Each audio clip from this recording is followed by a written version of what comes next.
안녕하세요. 춘천 한마음교회 이유정입니다. 저는 어린 시절부터 제가 참 복이 없는 사람이라 생각하며 살았는데요. 부활하신 예수님을 제 마음의 주인으로 믿게 되면서 예수님 안에서 복 있는 자가 된 은혜를 나누려고 합니다. 저는 지금 병원에서 물리치료사로 근무하고 있는데요. 춘천에서 직장 생활을 시작하게 되었어요. 처음 얻는 직장이니까 이것저것 잘 알아보고 정했어야 하는데 하루라도 빨리 돈을 벌어야 한다는 생각으로 별다른 고민 없이 직장을 선택하게 되었어요.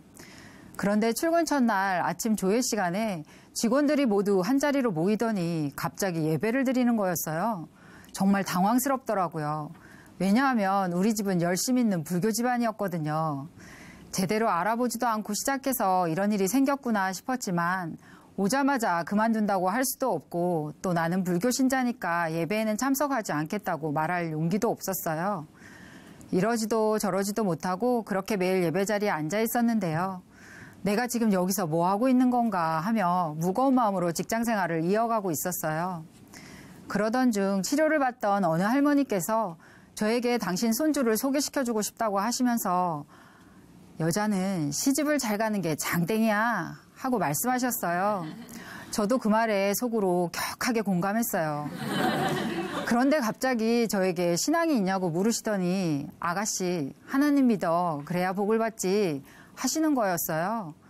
여자는 시집을 잘 가는 게 장땡이라고 하실 때는 언제고 웬 하나님을 믿어야 복을 받는데요 하며 웃어 넘겼지만 할머니께서 말씀하신 복이라는 단어가 저에게는 그리 낯설지가 않았어요. 왜냐하면 저는 어린 시절부터 제가 참 복이 없는 사람이라 생각하며 살았거든요. 10살 때쯤 우연히 어른들이 저를 보며 쟤는 참 지질이 복도 없지 하며 이야기하는 것을 들은 적이 있었어요. 그때 당시 우리 집은 여러 가지로 참 많이 힘들었는데요. 그 모든 것이 다 제가 태어나면서부터 시작되었다는 거였어요. 위로 딸이 둘이나 있는데도 셋째가 또 딸이 태어난 것부터 시작해서 아버지가 술을 많이 마시기 시작한 것도 그래서 집안 형편이 어려워지고 다툼이 많아지게 된 것도 다 복이 없는 제가 태어나서 그렇다는 말로 제 속에 들어와 박혀버렸어요. 어른들의 그 말 한마디가 제 마음에는 무슨 출생의 비밀이라도 알게 된 것처럼 고스란히 상처로 자리 잡게 되었습니다. 그 후로 저는 안 좋은 일만 생기면 다 내가 복이 없어서 그래 하며 자책하게 되었고 늘 주눅이 들어서 여기저기 눈치를 보고 다니기 시작했어요.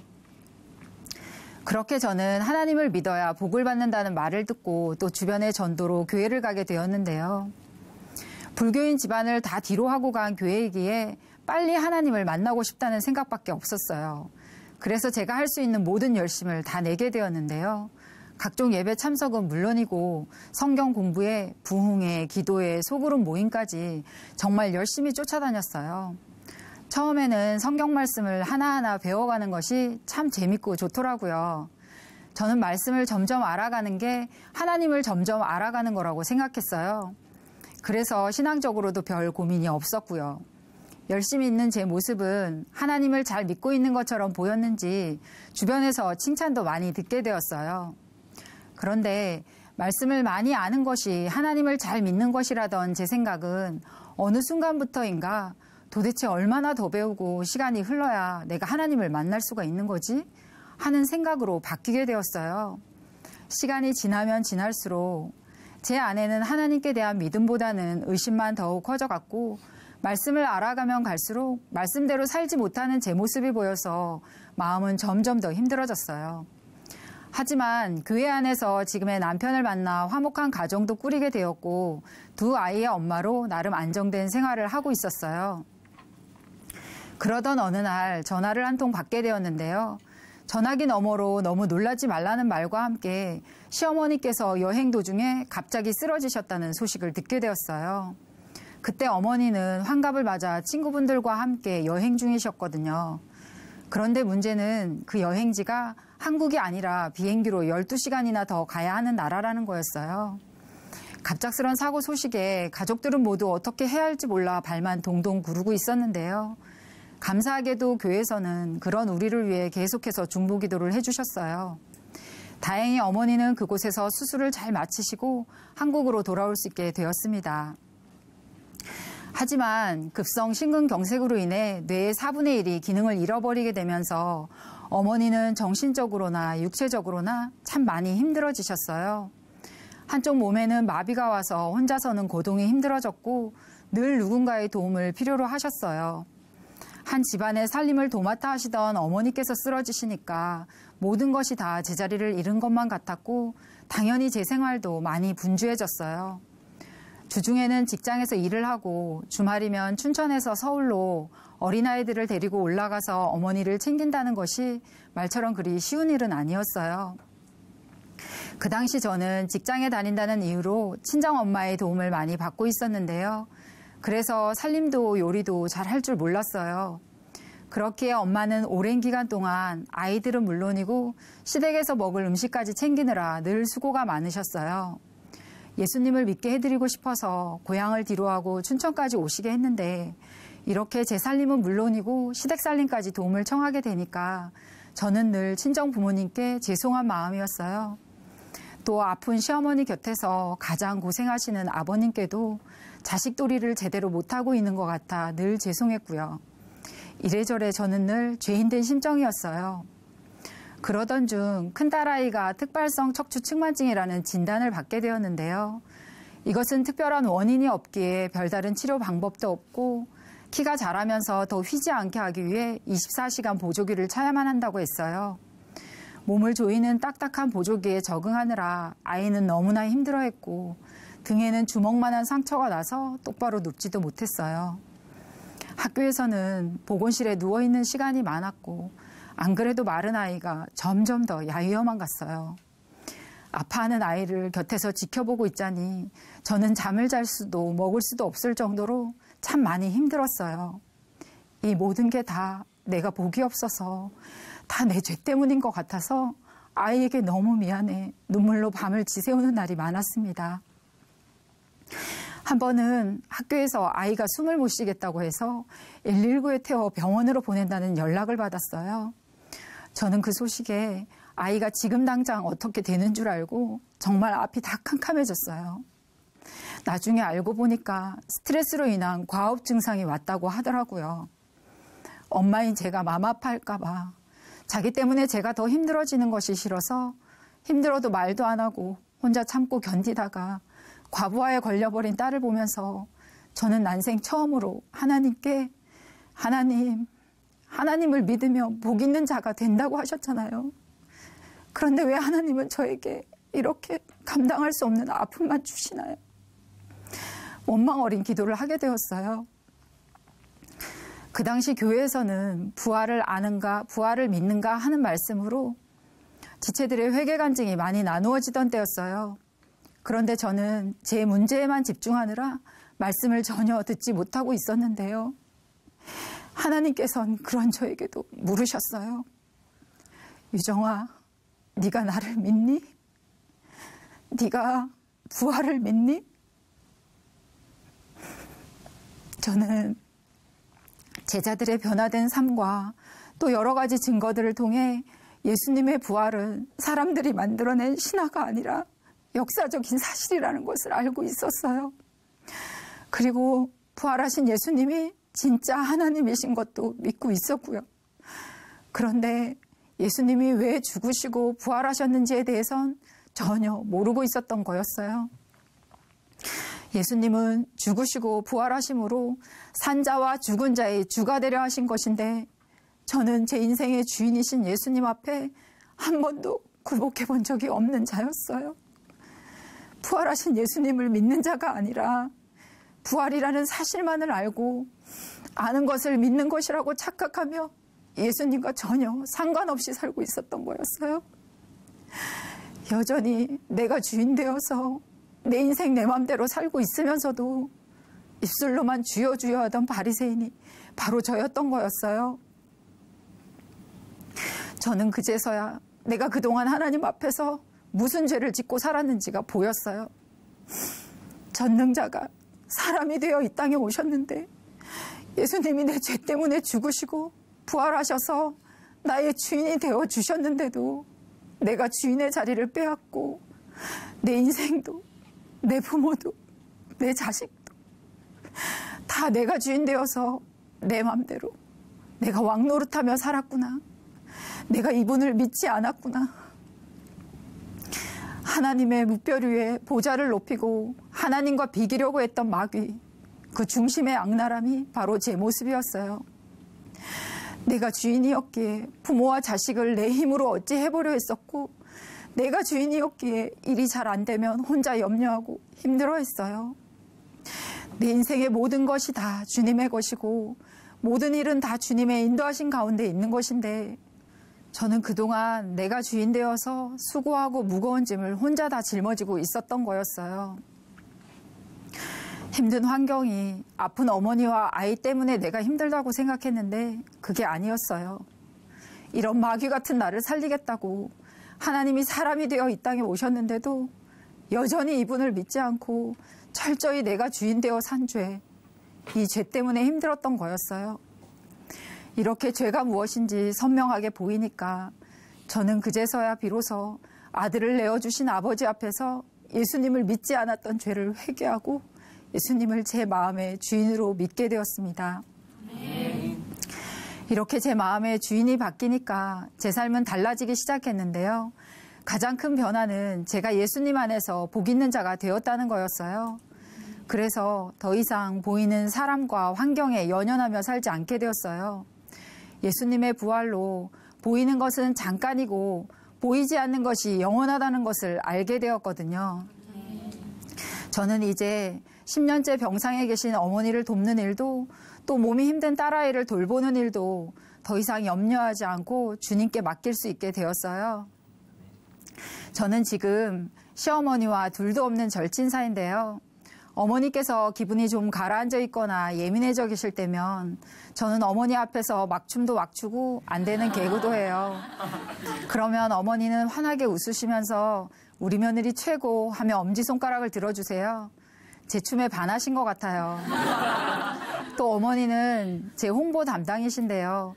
가끔 어머니와 함께 외출을 할 때면 사람들은 다 제 갈 길 가고 있는데도 어머니는 일일이 인사를 하시면서 예수님 믿으시라는 말과 함께 우리 며느리예요, 우리 며느리예요 하며 제 홍보를 해주세요. 부족한 며느리인데도 늘 최고로 여겨주시는 어머니를 저도 참 사랑한답니다. 또 여전히 보조기를 차고 생활하고 있는 우리 큰딸은 북한도 무서워 벌벌 떨게 만든다는 중학교 2학년인데요.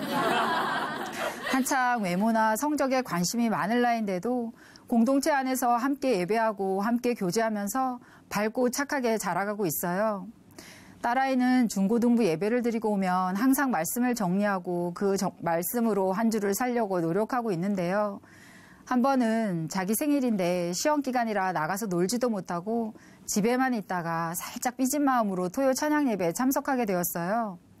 그런데 사명에 대한 말씀을 듣고는 한참 동안이나 눈물을 뚝뚝 흘리며 기도를 하고 있더라고요. 나중에 아이가 기록한 간증을 보니까 자기는 생일이 내가 세상에 태어난 지 15년 되는 날이라고만 생각했는데 하나님 입장에서는 복음을 전하고 영혼을 살리라고 나를 세상에 보내신 지 15년 되는 날이었다며, 그런데 나는 사명을 놓치고 문제 앞에서 힘들어하고 있었다며 앞으로는 아무리 힘들고 어려운 일이 있어도 사명을 붙드는 삶을 살고 싶다는 내용이었어요. 늘 어리고 연약한 아이로만 생각했는데 부활하신 예수님이 주인 되어주시니까 하나님의 사명자로 자라고 있었어요. 그리고 저는 여자는 시집을 잘 가는 게 장땡이라고 생각했었잖아요. 그런데 정말 장땡을 만났어요. 불교 집안에서 자란 제가 목사님 아들과 결혼했거든요. 온유한 성품에 진중한 남편은 하나님께서 저에게 주신 최고의 선물이었어요. 남편은 늘 제게 시댁에서 수고가 많다며 고맙다고 하지만 실은 제가 더 고마운 마음이 커요. 왜냐하면 남편이 있었기에 불교 집안이었던 친정이 다 예수님을 믿을 수 있게 되었으니까요. 제가 처음 교회 나간다고 했을 때 이제 너는 더 이상 내 딸이 아니라던 엄마와 늘 술로 인해 온 집안을 공포로 몰아넣던 아버지, 그리고 어린 나이에 힘든 인생을 살았던 큰 언니와 자꾸 예수 믿으라고 하면 아예 인연 끊고 살겠다던 작은 언니, 그리고 조카들까지 지금은 모두 다 예수님을 믿고 있어요.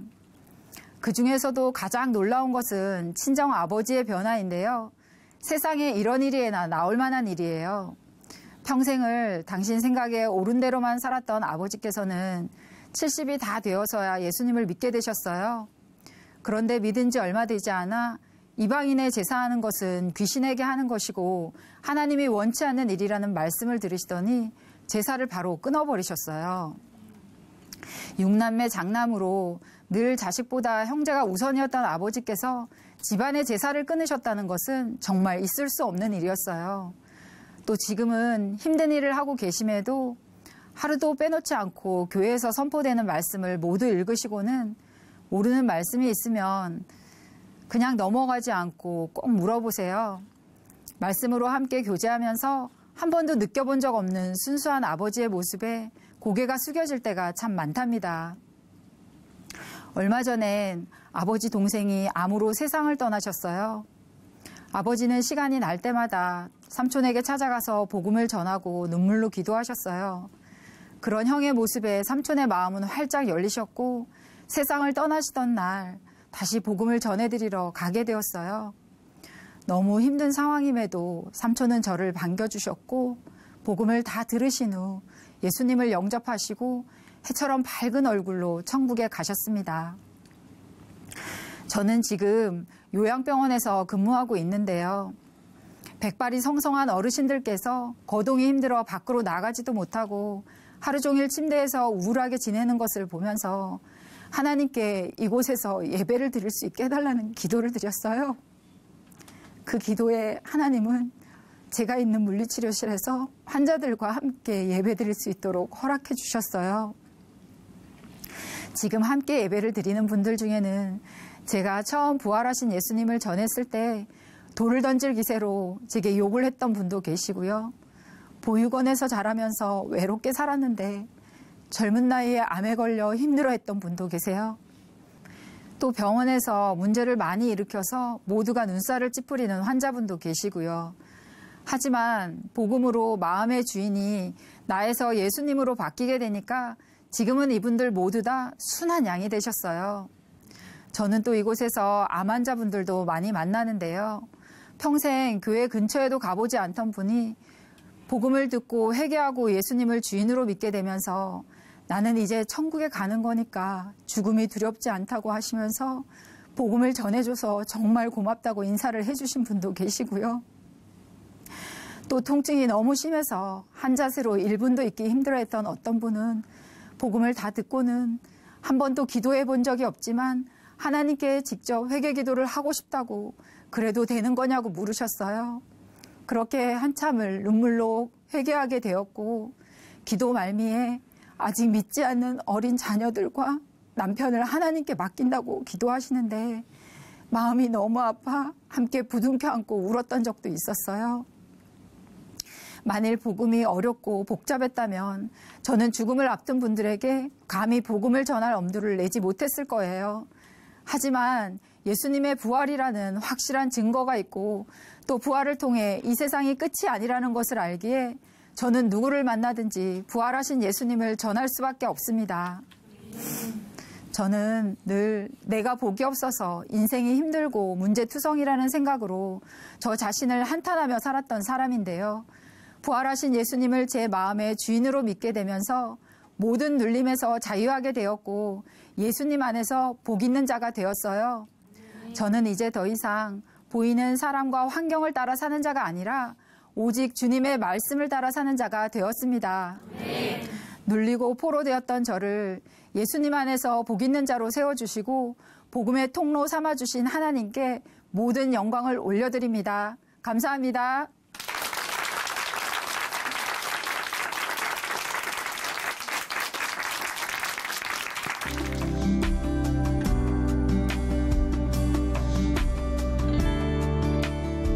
안녕하세요. 춘천 한마음교회 최현숙입니다.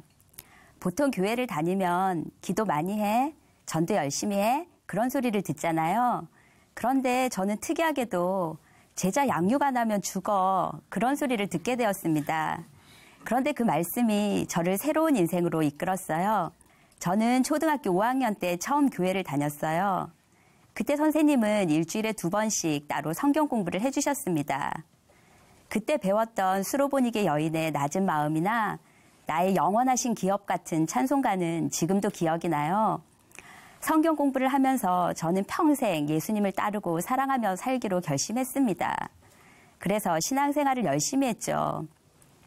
예수님 말씀대로 살려고 노력하다 보니까 까칠했던 네가 교회 다니더니 용되었다며 엄마는 칭찬해 주시기도 하셨습니다. 또 따로 전도를 하지 않아도 저를 따라 교회를 다니겠다는 친구도 있었어요. 대학 때는 지금의 목사님을 만나 제자 양육을 받았는데요. 말씀을 체계적으로 알게 되니 막연하게 좋아했던 예수님에 대한 믿음이 굳건해지더라고요. 저를 위해 생명을 주신 예수님의 사랑과 하나님이 내 아버지라는 감격 때문에 대학 시절을 보냈어요. 뜨거운 마음에 학교에서는 날마다 전도했고 함께 살던 지체들은 예수님처럼 사랑하려고 노력했습니다. 목사님은 늘 너희는 가서 모든 족속으로 제자를 삼으라는 예수님의 말씀은 우리 모두에게 하신 말씀이라고 하셨어요. 우리가 어디에 있든지 다 전도하고 양육하는 사람이 되어야 한다고요. 영혼을 사랑하면 다 할 수 있는 일이라고요. 저도 그 말씀을 가슴 깊이 늘 새겼었죠. 대학을 졸업하고 집으로 내려갔는데 우리 집 형편이 점점 어려워지는 거예요. 아빠가 뇌졸중으로 쓰러지시면서 자리에 오랫동안 누워 계셨고요. 저는 서울 사립대를 다니던 동생 학비와 막내가 고등학생이던 우리 집 살림도 책임져야 했습니다. 그 당시 저는 학습지 교사를 하고 있었는데 다행히도 회원수가 나날이 늘어 월급이 괜찮았습니다. 물론 월급 받은 다음 날로 통장은 제로가 되었지만요. 그래서 저는 늘 바빴습니다. 하루에 제가 가르쳐야 할 학생 수가 50명에서 60명 가까이 되었거든요. 제자 양육에 대한 꿈은 현실에 잡혀서 점점 사라져가고 있었죠. 그런 저에게 어느 날 목사님이 이렇게 말씀하시는 거예요. 현수가 너 제자 양육 안 하면 죽어. 정말 섭섭했습니다. 목사님 내 사정 다 아시면서 어떻게 저렇게 말씀하시지? 지금 내가 당장 일을 줄이면 우리 집이 어떻게 되는지 모르시나? 정말 너무하시네. 그렇다고 내가 신앙생활 열심히 안 하는 것도 아닌데 제자 양육이야 나중에 시간 되면 그때 해도 되지. 지금 나에게 굳이 저런 식으로 말씀하셔야 하나? 그런 생각이 들더라고요. 그리고 여름 수련회가 시작되었습니다. 그때까지 믿음을 갖지 못해 힘들어하던 선생님 한 분과 함께 참석했는데요. 선생님은 이번 수련회 때 하나님을 꼭 만나야 한다고 하시면서 수련회 기간 내내 금식을 하겠다고 하셨어요. 목사님은 그러면 힘들어서 말씀이 제대로 들리지도 않는다면서 먹으면서 말씀에 집중하라고 하셨습니다. 그런데 갑자기 저에게 현숙이 넌 금식해? 하고 말씀하시는 거예요. 저는 가만히 앉아있다가 벼락 맞은 기분이었습니다. 목사님은 왜 금식해야 하는지는 말씀도 안 해주시고 그냥 가버리시고 저는 정말 미칠 것 같더라고요. 제가 제일 자신 없는 게 금식하는 거거든요. 그날 밤 생각했어요. 왜 나에게 금식을 하라고 하시지? 난 잘 살고 있는데. 마음에 걸리는 것은 딱 하나였습니다. 제자 양육을 하지 않는 것.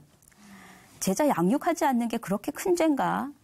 하지만 금식까지 말씀하시는 것을 보니 하나님께는 이 일이 큰일인 것 같았어요. 그럼 제자 양육하지 뭐 금식하는 것보다 낫잖아? 하면서 하나님께 기도했어요. 하나님, 제 형편 다 아시죠?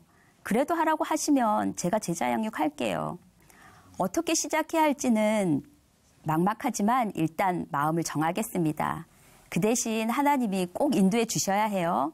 그렇게 기도를 드리고 수련회 기간 내내 밥을 먹었습니다. 목사님은 한 번도 체크하지 않으셨어요.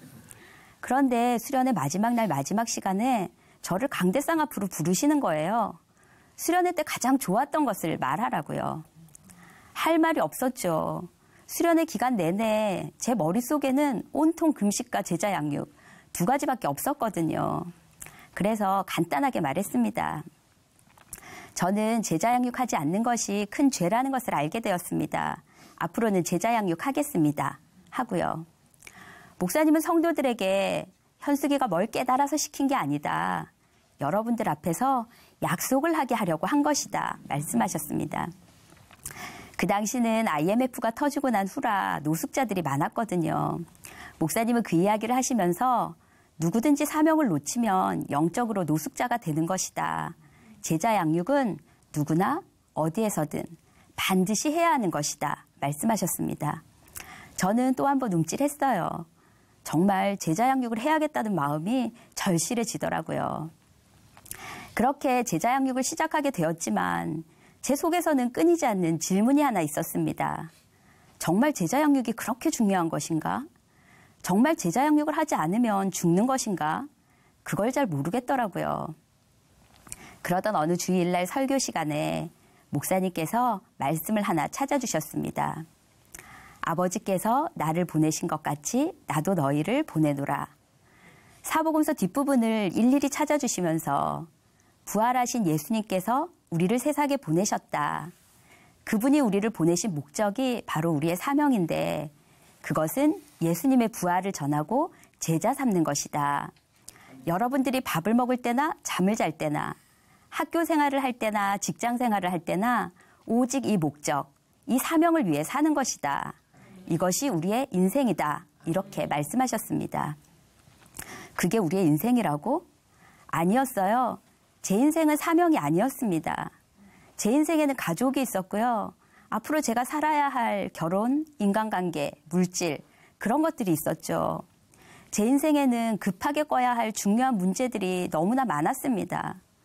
사명은 나중에 급한 불부터 끄고 나면 그때 해도 되는 그런 것이었습니다. 그런데 저에게 사명을 주신 분이 누구신가? 그것이 보였습니다. 저에게 사명을 주신 분은 바로 부활하신 예수님이셨습니다. 제가 했던 기도가 생각났어요. 하나님, 제 형편 다 아시죠? 그래도 하라고 하시면 제자 양육할게요. 그건 순종이 아니었습니다. 그건 제 형편 다 아시는 하나님께서 그래도 그렇게 당신 일을 저에게 하라고 고집하신다면 제가 무슨 힘이 있습니까? 하는 수밖에요. 하는 그런 삐뚤어진 중심이었습니다. 제 인생의 주인은 여전히 저였어요. 그러니까 저에게는 해야 할 일들이 여전히 너무나 많았습니다. 그런 저에게 예수님은 내가 죽고 부활해서 너의 주인이라는 것을 보여주었는데 왜 날 믿지 못하니? 이제 너가 해결해야 할 일은 없어. 그건 나의 몫이야. 너는 내가 준 사명, 사람을 살리는 일, 그것을 위해 나의 부활을 전하고 제자 삼는 것, 그것만 하면 돼. 왜 아직까지도 나를 믿지 못하고 너가 모든 것을 해결하려고 하니? 그렇게 물어오셨습니다. 예수님을 믿지 못하고 있었어요. 입술로는 예수님이 주인이었지만 정작 제 삶에서는 예수님이 주인이 아니었습니다. 예수님을 믿을 수가 없었어요. 먼저 그의 나라와 의를 구하면 모든 것을 더해주신다는 그분의 말씀을 믿을 수가 없었습니다. 눈에 보이지도 않는 하나님이 눈에 보이는 내 문제들을 해결해 주신다는 것을 믿을 수가 없었습니다. 그런데 저에게 말씀하고 계신 분은 바로 부활하신 예수님이셨습니다. 예수님이 부활하셨다는 것은 그분이 하나님이라는 증거였어요. 아멘. 예수님은 바로 하나님이셨습니다. 아멘. 하나님이 빛이 있으라 말씀하시면 빛이 있는 거죠. 하나님이 다 이루었다 말씀하시면 다 이루어진 거예요. 그런데 제가 예수님을 하나님으로 믿지 못하고 있었습니다. 예수님이 하나님이면 그 앞에서 무릎을 탁 꿇어야 하는데 저는 예수님과 대등한 입장에 서서 당신이 나를 위해 목숨을 버리셨으니 나도 당신을 위해 무언가를 할게요. 그렇게 동등한 입장으로 서 있었습니다. 제 기준으로 예수님의 말씀을 판단하면서 이 말씀은 믿어지지만 저 말씀은 맡길 수가 없어. 그렇게 하면서도 난 신앙생활 잘하고 있거든. 그렇게 생각하고 있는 제 모습이 보였습니다. 소는 그 임자를 알고 나귀도 그 주인의 구유를 아는데 내 백성은 나를 모른다. 그렇게 말씀하셨던 성경 말씀이 생각났어요. 이스라엘에게 하신 말씀인 줄 알았는데 바로 저에게 하시는 말씀이었습니다. 아담처럼 저를 만드시고 당신의 자녀라고 그렇게 기뻐하셨는데 저는 그분을 무시했습니다. 하나님보다 더 높은 자리에 앉아서 감히 하나님의 말씀을 판단하고 있었어요. 그러다 보니 하나님은 제가 살아가야 할 일조차도 버거운데 당신의 일까지 맡겨버리시는 그런 무자비한 분이 되어버렸습니다. 그런데도 하나님은 그래도 내가 너를 사랑한다. 너를 살리고 싶다. 그래서 사랑하는 아들을 보내주셨습니다. 그리고 그 아들을 십자가에 내어주셨어요. 하나님보다 더 높은 자리에 앉아있던 저의 죄 때문에 예수님은 십자가에서 죽으셨습니다. 이런 저를 용서하고자 사랑하고자 하시는 하나님의 마음이었습니다. 그리고 예수님은 부활하셨어요. 제 인생의 주인은 제가 아니라 예수님이라는 증거였습니다. 예수님만이 모든 것을 판단하실 수 있고 다스릴 수 있다는 증거였어요. 그런데도 저는 예수님을 주인으로 인정하지 않고 있었습니다. 아들을 내어주신 아버지 앞에서요. 아버지와 아들을 한꺼번에 무시해버리는 그런 자가 바로 저였습니다. 이런 제 모습이 비춰지니 아무 말도 할 수가 없었어요. 너무 기가 막히니까 눈물도 나지 않더라고요. 괜찮아요, 예수님. 당신이 제게 주신 은혜 다 알고 감사해요. 평생 갚을게요. 하지만 여기까지예요. 제가 아닌 예수님이 제 주인이라는 사실은 절대 용납할 수가 없어요. 그렇게 완악했던 저는 살려달라는 말조차도 할 수가 없었습니다. 그런 저에게 하나님은 회개해라 말씀하셨습니다. 회개하라는 하나님의 음성은 그런 저라도 살려주시겠다는, 한 번 더 기회를 주시겠다는 사랑의 음성이었습니다. 저는 하나님께 보내주신 독생자를 주인으로 믿지 않고 살아왔던 제 삶 전체를 회개했습니다. 그리고 저를 다스릴 수 있는 분은 오직 예수님 뿐이라고 고백했어요. 예수님의 말씀에만 따르겠다고요. 예수님이 제게 너의 모든 것을 해결했으니 너는 이제 사명을 위해 살아라 말씀하시니 제 인생은 사명을 위해 사는 새로운 인생입니다. 여전히 저에게는 일상들이 남아있지만 그것들은 사명을 위해 살 때 더하여 주시는 하나님의 선물입니다. 그때부터는 제자 양육에 올인하기 시작했어요. 양육을 해야 하니 시간이 필요해서 일을 줄이기 시작했습니다. 점점 더 많은 사람들을 보내주시니 직장을 그만두게 되었는데요. 일정량의 돈이 필요하니 하나님은 저에게 가외자리를 주셨어요. 제 실력보다는 과하게 돈을 받게 해주셔서 저는 적은 시간 일하고도 필요한 만큼의 돈을 벌 수 있게 되었습니다. 제자 양육을 가장 우선으로 생각했더니 모든 물질이 주의 것이라는 것과 사명을 위해 저에게 허락하신 것이라는 게 당연하게 고백이 되었습니다. 전도는 해도 양육은 어찌해야 할지 잘 몰랐는데요. 제게 무슨 자격이 있어서가 아니라 예수님이 맡겨주신 거니까 그냥 열심히 했습니다. 말씀이 막혀도 상관하지 않았고요. 사람들이 변하든 변하지 않든 그것에 따라 흔들리지 않았습니다. 제게 주신 사명은 사람들을 변화시키는 게 아니라 예수님의 부활을 전하고 사람들이 날마다 예수님을 바라볼 수 있도록 제자 삼는 것이니까요. 그렇게 제자 양육에 올인했는데 그때 만났던 지체들이 지금은 다 있는 곳에서 일꾼이 되었습니다. 강릉에서, 대전에서, 남양주에서 가정주부도 있고 직장인도 있고 사는 모습은 다 다르지만 모두 똑같이 사명을 위해 살더라고요. 그때 저의 삶을 유심히 살펴보던 한 자매의 말을 잊을 수가 없습니다. 언니 삶을 살펴보니까 사명을 위해 살면 채워주시는 게 맞는 것 같아요. 저는 직장에서 죽어라 일해서 차 사고 스트레스 받으면서 일해서 컴퓨터 사는데 언니는 제자 양육만 하는데 차도 생기고 컴퓨터도 생기고 하잖아요. 그러는 거예요. 생각해보니 진짜였습니다. 저는 제자 양육만 하고 있는데 여기저기 다니려면 힘들겠다면서 한 선생님께서 차를 바꾸시면서 타고 다니시던 차를 저에게 주셨고요. 의약분업이 되어 약국을 접어야 했던 동생은 쓰던 컴퓨터를 저에게 주었거든요. 한 번도 그것을 위해 구한 적이 없었는데 사명을 위해 필요하다고 생각되니 하나님이 채워주신 거였어요. 저는 결혼을 할 때도 저의 가장 우선은 하나님이 허락하신 사람인가 하는 거였어요. 그 사람이 믿음이 강하건 약하건 그런 것은 중요하지 않았습니다. 물론 사명을 알기 전에는 저에게도 이상형이 있었죠. 남편이라면 적어도 마음이 통하고 생각이 같아야 하니까 지금 내 마음이 다윗이 아둘람 동굴로 도망갈 때의 그 심정이야 하고 말하면 딱 알아들을 수 있는 그런 사람이 저의 이상형이었습니다. 그런데 하나님이 허락하신 남편은 유월절도 모르는 초신자였습니다. 저는 남편이 구원의 간증을 기록했는가 그것을 보았고요. 그 다음은 기드온처럼 기도했는데 3가지를 기도했어요. 그 중에 하나는 지금도 반대로 기도할 걸 생각하는 건데요. 이 사람이 제 남편이 맞다면 사랑하는 마음이 불일 듯 일어나게 해주세요. 기도했어요. 그 마음이 남편에게 생기게 해주세요. 기도할걸요. 어찌 되었겠어요? 올해 8살인 우리 딸은 지금도 여자가 남자를 더 많이 좋아하는 것이 당연하다고 말하곤 합니다. 결혼 12년 차인데요. 하나님의 판단이 옳았다는 것과 하나님의 인도하심을 따랐던 것이 무척 자랑스럽습니다. 남편은 초신자였지만 그래서 초신자들을 만날 때 저의 든든한 백이에요. 사람들은 제가 말씀을 전하는 것보다 남편이 말씀을 전하면 더 많이 공감하면서 마음문을 열더라고요.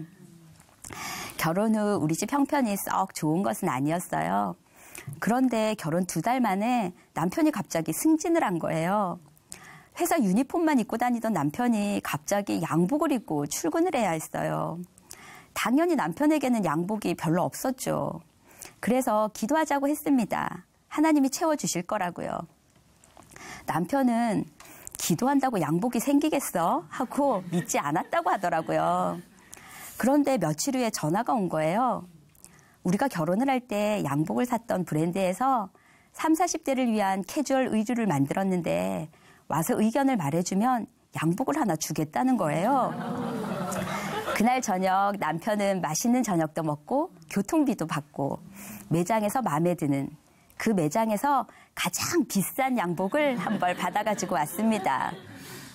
사명을 위해 살면 채워주신다는 하나님의 약속은 진짜거든요. 물론 지금은 그때보다는 형편이 좋아져서 그런 기도는 드리지 않습니다. 남편과 저는 사명을 따라 우리 집에서 작은 교회 예배를 드렸는데요. 제가 임신해 있을 때나 젖먹이를 안고 있을 때나 아이들이 걸음마를 배우면서 작은 교회 예배를 방해하고 다닐 때나 아랑곳하지 않고 사명이 내 인생이야 하고 제 삶을 보여주었더니 작은 교회 식구들도 다 전도해서 작은 교회를 세우고 제자 삼기 시작하더라고요. 너무나 많은 사람들이 자기를 위해 살지 않고 사명을 위해 사는 것을 볼 때 마음이 너무 기쁩니다. 저도 새로운 사람들을 만나 또 다른 작은 교회를 세우고 제자 삼고 있습니다. 제가 제자 양육을 해보니까요. 삶의 질서가 잡히는 거예요. 예수님을 위해 사는 것이 추상적이지 않고요. 예수님이 주인인 것이 모호하지도 않고요. 돈을 위해 살면 돈이 주인, 자식을 위해 살면 자식이 주인, 사명을 위해 살면 예수님이 주인인 거예요. 시간 따로, 물질 따로, 생명 따로가 아니라 사명자로 사니 시간, 물질, 생명이 다 주를 위해 드려지게 되고요. 예수님을 위해 사는 것이 복잡하거나 어렵지 않고 단순하고 쉽습니다. 너무한 것만 같았던 제자 양육 안 하면 죽어. 그 말씀이 저를 살리는 말씀이 되었습니다. 저를 위해 살면 사명자로 살 수가 없더라고요. 제자를 삼는다는 것이 제 인생이 모두 드려지는 것이니까요. 그런데 그렇게 살아온 제 인생은 정말 풍성한 삶이었습니다. 저는 제가 제자 삼지 않는 바로 그날이 제가 죽는 날이라고 생각합니다. 열심히 사명 감당하고 사명 마치는 날 바울처럼 의의 면류관을 들고 기다리고 계시는 사랑하는 예수님을 만나겠습니다. 감사합니다.